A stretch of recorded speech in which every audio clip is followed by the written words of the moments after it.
Në këtë video do ta dëgjosh përgëzimin më të madh që ka ardhur në sunetin e pejgamberit sallallahu alaihi wasallam. Përgëzimi për të cilën janë gëzuar sahabët më së shumti.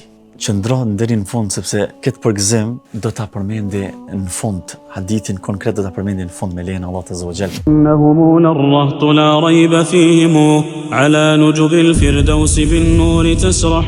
Erdh një person tek pejgamberi sallallahu alaihi wasallam dhe këtë e transmeton Aisha radhiyallahu anha, gruaja e të dërguarit të Allahut, ajo që pejgamberi alaihi salatu wasallam ka dashur shumë, nëna e besimtarëve. Thot erdh tek pejgamberi sallallahu alaihi wasallam një burr, një person dhe i tha kështu: ja Rasulullah, me të vërtet unë ty du ma shumë se sa vetveten time. Me të vërtet du ty ma shumë se sa familjen time dhe të du ma shumë se sa fëmijët e mi. E tha ndonjëherë të kujtoj ty, kur jam në shtëpi të kujtoj ty.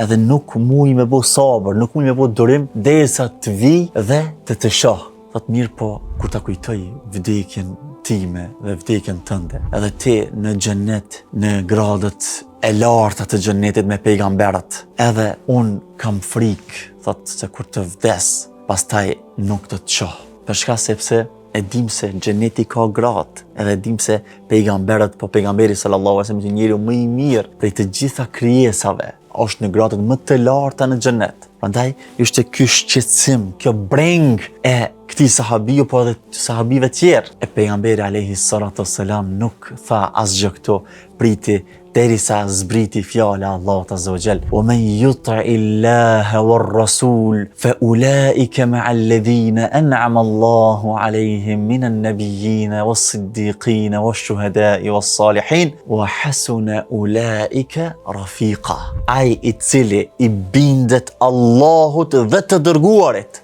ai do të jetë me ata të cilët i ka begatu Allahu prej pejgamberve, o siddiqin.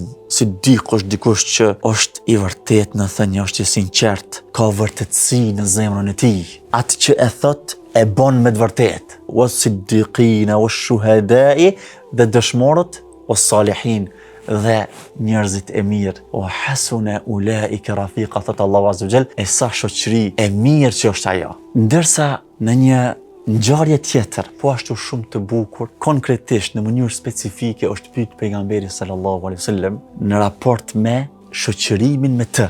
Thot Rabi'atu ibn Ka'b al-Aslami, thot kisha bujt te pejgamberi sallallahu alaihi wasallam dhe i kam sjell abdest me marr apo çka ka pas nevojë, dhe pejgamberi alaihi salatu wasalam dëgjoj mirë, do të thonë ka qenë në shërbim të pejgamberit alayhi salatu wasallam, e pejgamberi sallallahu alaihi wasallam i ka thonë sel, ka thonë pyet, kërko diçka. E ky sahabiu i nderuar ka kërku diçka që është gjëja më e lartë, më e bukur, më e mençur që ke mundësi me kërku. Tha, kërkoj shoqërimin tënd në xhenet.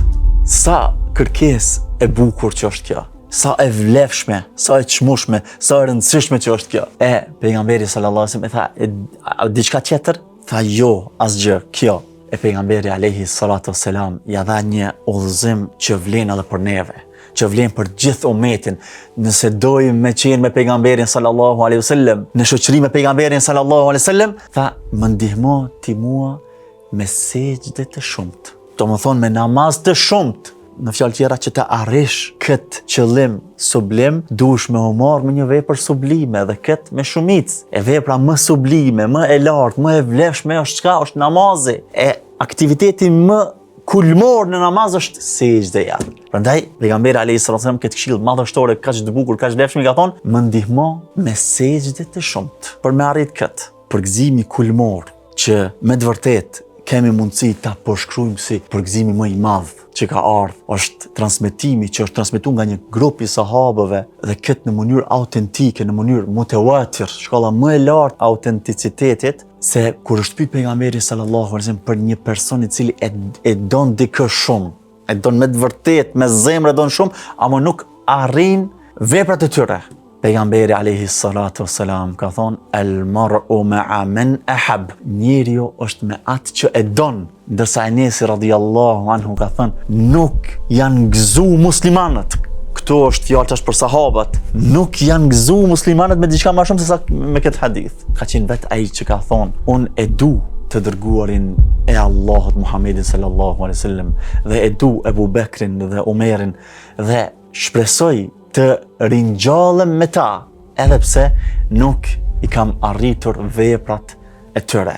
Edhe na shpresojmë dhe lutem Allahut azza wa jall që Allah na bashkoje, na mundsoje, na begatoje me shoqërimin e të dërguarit të Allahut sallallahu alaihi wasallam dhe me shokut e të dërguarit të Allahut alayhi salatu wasalam, edhe pse nuk i arrim veprat e tyre, por se dashuria që ndim për ata, e lutim Allahun që na mundsoje që të bashkohemi me ta në gradat e larta të xhenetit. Ky ishte përgëzimi më madhor nga soneti pejgamberit alayhi salatu wasalam. Walhamdulillahi rabbil alamin, wassalamu alaikum wa rahmatullah. إنهم الرهط لا ريب فيهم على نجب الفردوس بالنور تسرح